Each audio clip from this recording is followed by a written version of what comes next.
प्रिय विद्यार्थीगण, कक्षा 11 इतिहास के चौथे अध्याय को पिछले कई वीडियो में आपने अध्ययन किया है। कई महत्वपूर्ण बिंदुओं से आप परिचित हुए हैं। उसी क्रम में आज एक नए वीडियो लेक्चर के साथ मैं आपके समक्ष फिर उपस्थित हूं। आज जिन बिंदुओं की चर्चा इस वीडियो लेक्चर में हम लोग करेंगे उसमें मुख्य है धर्म युद्ध। धर्म युद्ध से संबंधित विभिन्न बिंदु हैं। धर्म युद्ध का कारण है, धर्म युद्ध की योजना और उसका प्रारंभ है। इसके बाद लड़े गए जो 3 धर्म युद्ध हैं उनकी एक रूपरेखा है। इन धर्म युद्धों का क्या प्रभाव पड़ा ये है। और फिर एक अलग टॉपिक अर्थव्यवस्था, इस्लाम के उदय और विस्तार, चौथे लेसन के अंतर्गत आज हम लोग इस पाठ में इस तमाम बिंदुओं का अवलोकन करेंगे।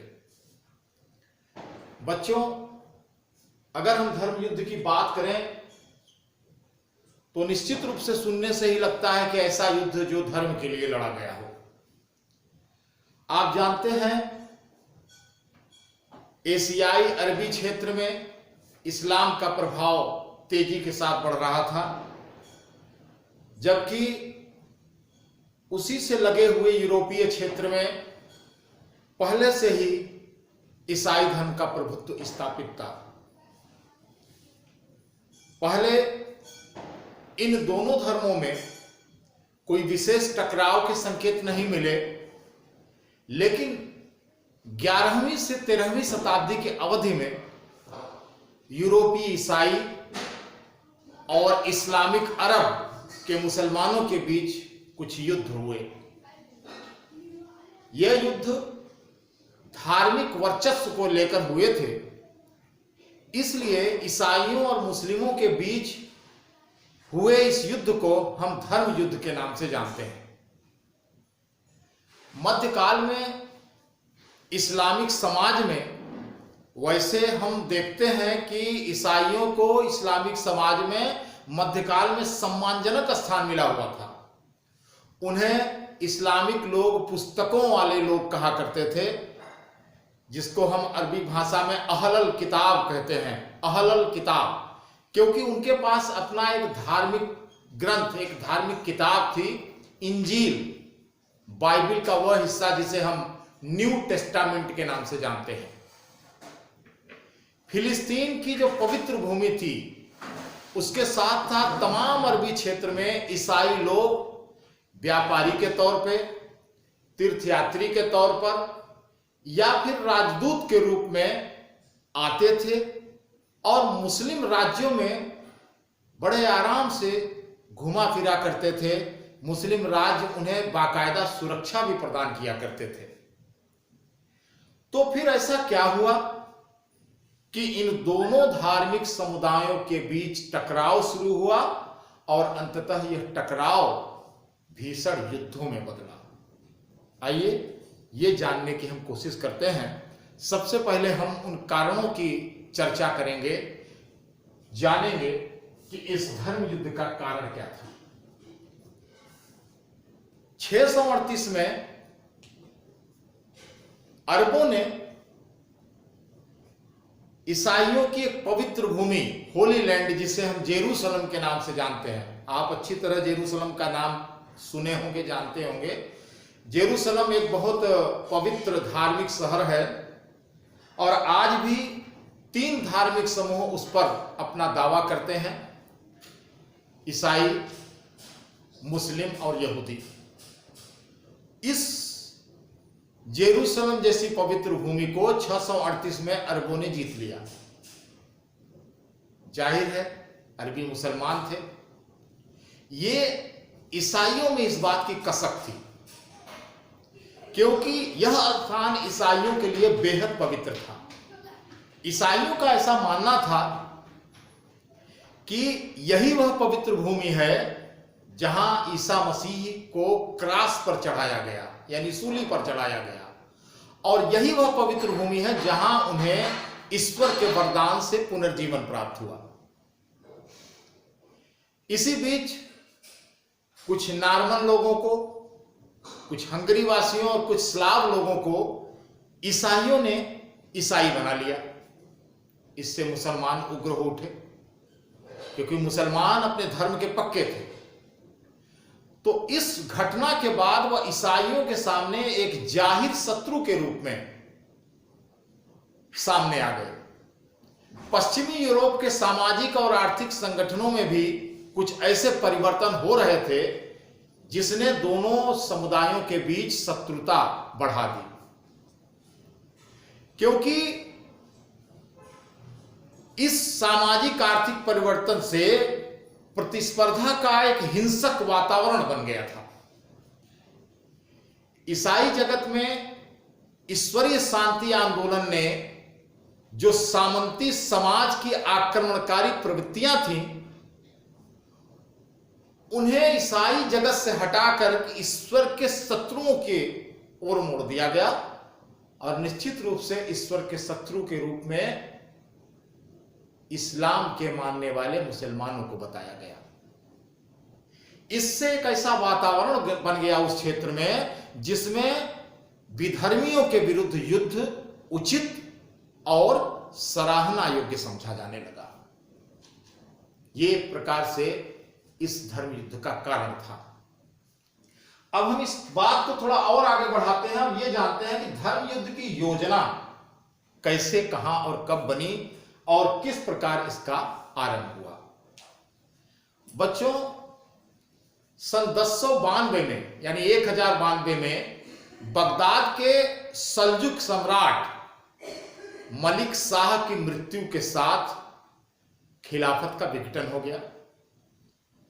इस विघटन ने वाइजेंटाइन सम्राट एलेक्सियस प्रथम, जो ईसाई था, आप नाम से ही समझ सकते हैं, बाइजेंटाइन एक ईसाई साम्राज्य था, एक राज्य था, और यहां का सम्राट जो एलेक्सियस प्रथम था, उसने सल्जुक सम्राट मलिक शाह की मृत्यु को एक अवसर के रूप में समझा। एशिया माइनर और उत्तरी सीरिया पर अधिकार का एक अच्छा सुअवसर सम्राट एलेक्सियस को प्रतीत हुआ। उसी समय के यानी तत्कालीन पोप जो थे वहां के अर्बन द्वितीय के लिए ईसाइयत को मजबूत बनाने का भी एक सुनहरा अवसर समझ में आया। 1095 में इन दोनों ने यानी सम्राट एलेक्सियस प्रथम और तत्कालीन पोप जो थे अर्बन सेकेंड, इन दोनों ने मिलकर इस पवित्र भूमि जेरूसलम यानी होली लैंड को मुक्त कराने के लिए ईश्वर के नाम पर युद्ध का आह्वान किया।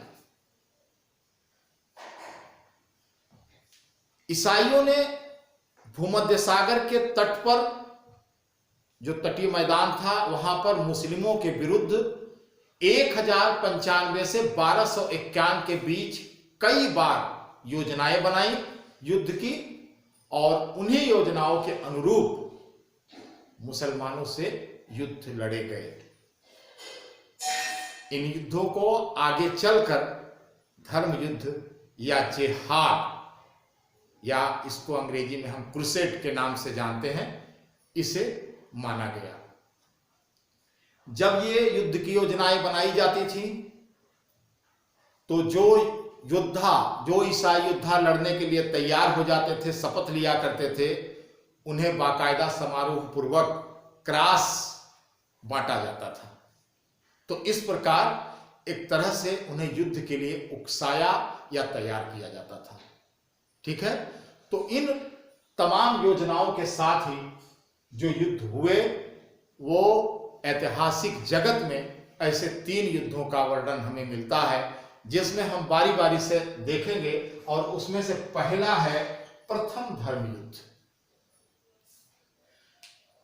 बच्चों, प्रथम धर्म युद्ध 1098 से 1099 यानी 1098 से 1099 के बीच लड़ा गया। फ्रांस और इटली के सैनिकों ने इस प्रथम धर्म युद्ध में बेहद उत्साह और वीरता का परिचय देते हुए युद्ध लड़ा और सीरिया के एंटियोक और जेरूसलम को जीत लिया, उस पर अपना अधिकार स्थापित कर लिया। शहर के जो जीते गए प्रदेश थे, उनमें जो शहर थे वहां बसने वाले तमाम मुसलमानों और यहूदियों की बड़ी संख्या में कत्लेआम किया गया। मुस्लिम लेखकों द्वारा ईसाइयों को फिरंगी या इम्फ्रिजी के नाम से बताया गया और इनके आक्रमण को पश्चिमी फिरंगियों के आक्रमण के रूप में जाना गया।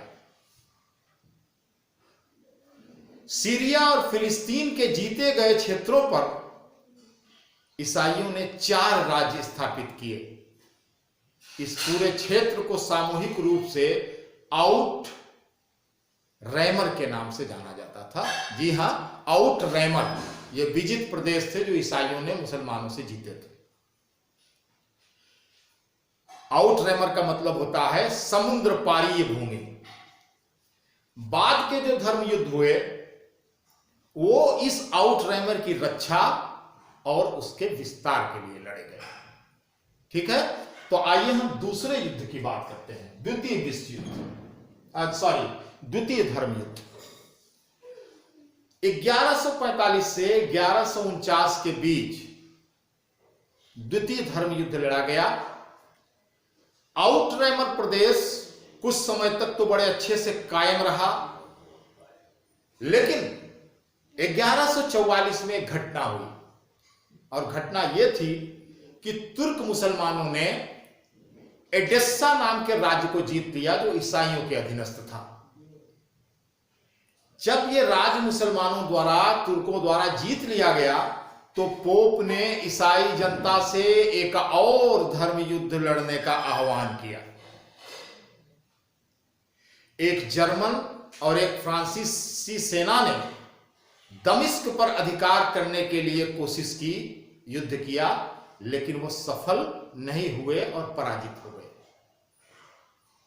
इसके बाद धीरे धीरे आउटरैमर क्षेत्र की शक्ति कमजोर पड़ने लगी। इसका क्या कारण था? इसका प्रमुख कारण यह था कि ईसाइयों का अब धर्म युद्ध के प्रति जो पहले जैसा जोश था वो नहीं रह गया। यानी धर्म युद्ध लड़ने का जोश धीरे धीरे कम होता गया। साथ ही साथ ईसाई जो शासक थे अब वो विलासितापूर्ण जीवन जीने के आदी हो गए। इसके अलावा कुछ दूसरे नए क्षेत्रों पर कब्जे को लेकर वो लड़ाइयों में उलझने लगे। तो इस प्रकार द्वितीय विश्व युद्ध से मुसलमानों की स्थिति में सुधार हुआ। आइए अब हम जानते हैं तृतीय धर्म युद्ध। गलती से मैं कहीं विश्व युद्ध बोल रहा हूं, आप उसको सुधार लीजिएगा। ठीक है, अब हम तृतीय धर्म युद्ध की बात करते हैं।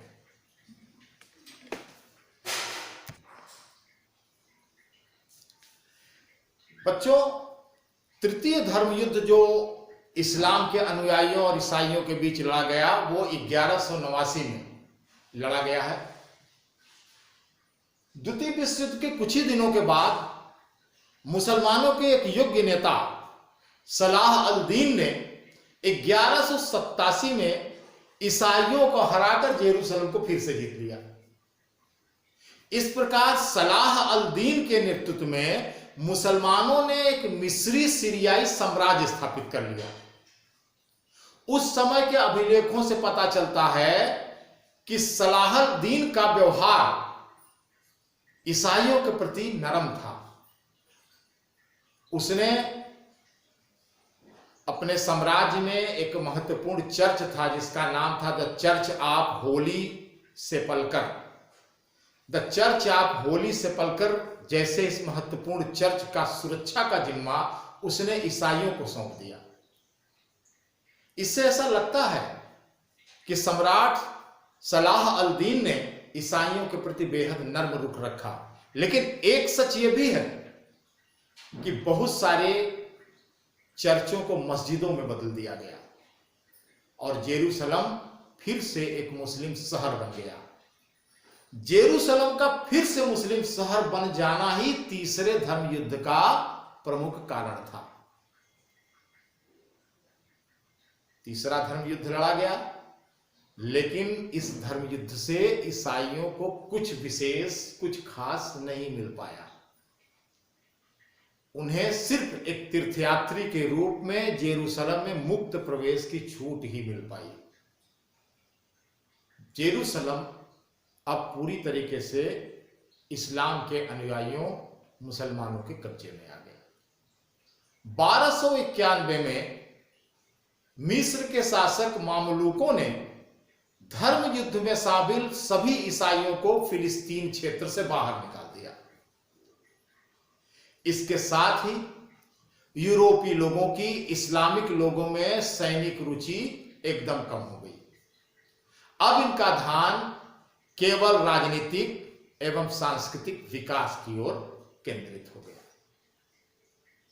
ठीक है, तो इस प्रकार इन 3 धर्म युद्धों के साथ एक विशेष परिवर्तन इस्लामिक और अरेबिक समाज में आया। हम अब ये जानेंगे कि धर्म युद्धों का प्रभाव क्या हुआ।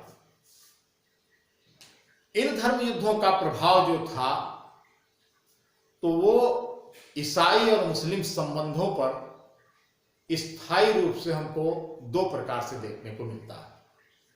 पहला, मुस्लिम राज्यों का ईसाई प्रजाजनों के प्रति कठोर व्यवहार। जो विजित क्षेत्र से जिसे मुसलमानों ने जीत लिया, वहां बहुत सारे ईसाई लोग भी रहते थे। इन प्रजाजनों के प्रति इस्लामिक या मुस्लिम राज्यों का बहुत कठोर व्यवहार होता था। और उसका कारण क्या था, आप समझ सकते हैं। लड़ाई की जो कड़वी यादें थीं, ये उसका परिणाम था। दूसरा प्रभाव अगर हम देखें तो वो ये था कि मुस्लिम सत्ता की बहाली के बाद भी इटली के व्यापारिक समूहों के साथ पूर्व और पश्चिम के बीच व्यापार चलता रहा। ये महत्वपूर्ण बात थी। तो ये 2 महत्वपूर्ण प्रभाव हमको इन दोनों युद्धों के बाद दिखाई पड़ते हैं। ठीक है, तो ये थे धर्म युद्ध। अब हम एक नए टॉपिक की बात करते हैं, अर्थव्यवस्था, जिसके अंतर्गत कृषि है, शहरीकरण है और वाणिज्य है। आज हम कृषि की बात करते हैं समय को देखते हुए। कृषि विस्तृत हो रहे अरब क्षेत्र की आय का प्रमुख स्रोत था। जो विजित क्षेत्र थे, जो जीते गए क्षेत्र थे अरबों द्वारा, वो तेजी के साथ विकसित हो रहे थे और इस क्षेत्रों में कृषि आय का प्रमुख साधन था। नए विजित क्षेत्रों में भी लोग मुख्य रूप से कृषि कार्य ही करते थे। जो जमीनें थी छोटे और बड़े किसानों के स्वामित्व में थी। कहीं कहीं राज्य भी भूमि का स्वामी होता था। ईरान और इराक में कृषि क्षेत्र बड़ी बड़ी इकाइयों में बटा हुआ पाया जाता था। ससानी और इस्लामिक काल में जमींदार राज्य की ओर से कृषि का टैक्स वसूला करते थे। जमीनें गांव की साझी संपत्ति मानी जाती थी। इस्लामी विजय के बाद भूस्वामित्व राज्य के हाथ में आ गया। तब इन कृषि भूमियों को साम्राज्य के विशिष्ट वर्ग, जिसमें विशेष रूप से खलीफा का परिवार था, उनको प्रदान कर दिया गया, यानी भूमि उनके नियंत्रण में दे दी गई। आगे चलकर इन कृषि भूमियों पर राज्य का पूर्ण नियंत्रण स्थापित हो गया। इस इस्लामिक काल में भू राजस्व यानी भूमि से प्राप्त होने वाला जो कृषि कर था, टैक्स था, वो राज्य की आय का सर्वाधिक महत्वपूर्ण साधन था। अरबों द्वारा जो भी क्षेत्र जीते गए थे, उनके भूस्वामी को कृषि कर का भुगतान खराज के रूप में करना पड़ता था, यानी उस कृषि कर का नाम उस समय खराज था, जो खेती की स्थिति के अनुसार आधे से लेकर 5वें हिस्से तक प्रदान करना पड़ता था। आधे से लेकर 5वें हिस्से तक। ये मैं बता रहा हूं, जो आधे से 5वें हिस्से तक का भुगतान कृषि कर का उन लोगों को करना पड़ता था जो गैर मुस्लिम किसान थे, जबकि मुस्लिम भूस्वामी जो थे उन्हें केवल 10% टैक्स देना पड़ता था। इससे एक मजेदार वाकया हुआ।